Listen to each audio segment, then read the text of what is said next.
Chères Noiséennes, chers Noiséens, jeudi 18 décembre, il y aura le conseil municipal, le dernier conseil municipal de l'année. À l'ordre du jour, un programme chargé, puisque nous allons entendre les doléances d'un comité de quartier, le quartier Béthisy, qui ont beaucoup de choses à dire sur le projet de réaménagement et qui sont particulièrement inquiets à juste titre. Nous aurons également dans ce conseil municipal les orientations budgétaires 2026, puisque manifestement le maire a décidé de faire voter le budget 2026 avant les élections municipales, bon, ce qui est une façon un peu autoritaire de régler le sujet du budget 2026, parce qu'il vaudrait mieux attendre que ce soit le nouveau conseil municipal qui s'en empare. Mais soit.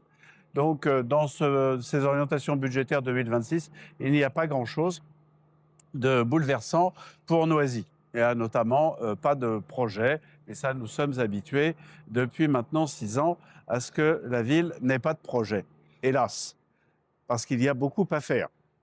Dans ce conseil municipal, nous aurons aussi à aborder la situation du cercle des nageurs noiséens, qui est toujours privé de subventions et de la plupart de ses créneaux horaires. C'est une situation inadmissible. Cela concerne plus de 800 familles noiséennes et le maire exerce une basse vengeance sur le cercle des nageurs noiséens avec des prétextes administratifs, mais qui ne trompent personne.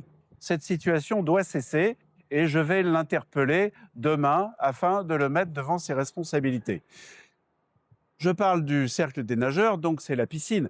Donc là aussi, c'est un sujet de préoccupation pour Noisy et pour les Noiséens, puisqu'il y a un projet de reconstruction de la piscine au même endroit, mais c'est un projet au rabais, c'est un petit projet qui ne correspond pas du tout aux besoins d'une ville de 46 000 habitants, qui en plus est dotée d'une équipe première de water-polo, qui a des besoins spécifiques. Donc ce projet de piscine devra être revu. Il n'est aujourd'hui pas définitif, heureusement, et il faudra qu'il soit revu, amélioré.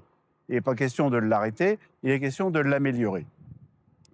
L'ordre du jour appellera aussi l'examen du rapport de gestion 2024 de Noisy-le-Sec Habitat, le bailleur social qui a vendu, enfin bradé son patrimoine à Est Ensemble Habitat et qui est toujours présidé par le maire, qui est le président directeur général de Noisy-le-Sec Habitat. Il va enfin rendre compte de sa gestion 2024 et les comptes que nous avons reçus montrent qu'il est l'auteur d'un déficit de plus de 12 millions d'euros et que ce bailleur, cette société, est encore endetté et nous ne savons pas exactement à quel niveau. C'est un véritable déficit démocratique que nous ne sachions pas à la fin 2025 quel est l'état d'endettement qui devra être supporté encore par les Noiséens, puisque la commune est actionnaire à 70% de cette société et que c'est la commune qui, en fin de compte, devra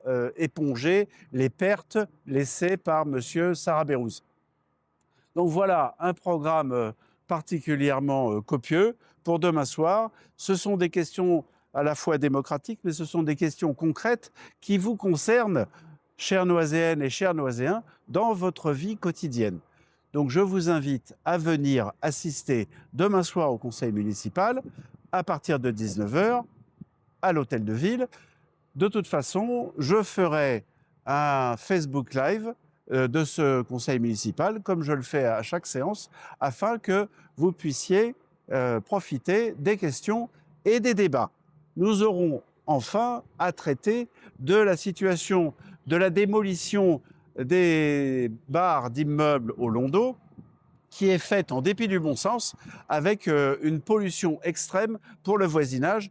Et je rappelle que ce voisinage, c'est 2 écoles et une crèche. Donc, manifestement, cette question-là non plus ne préoccupe pas le maire qui est totalement absent du quartier du Londeau. Voilà, chères Noiséennes, chers Noiséens, à très bientôt pour de nouveaux rendez-vous sur la vie de notre ville et sur ses échéances démocratiques.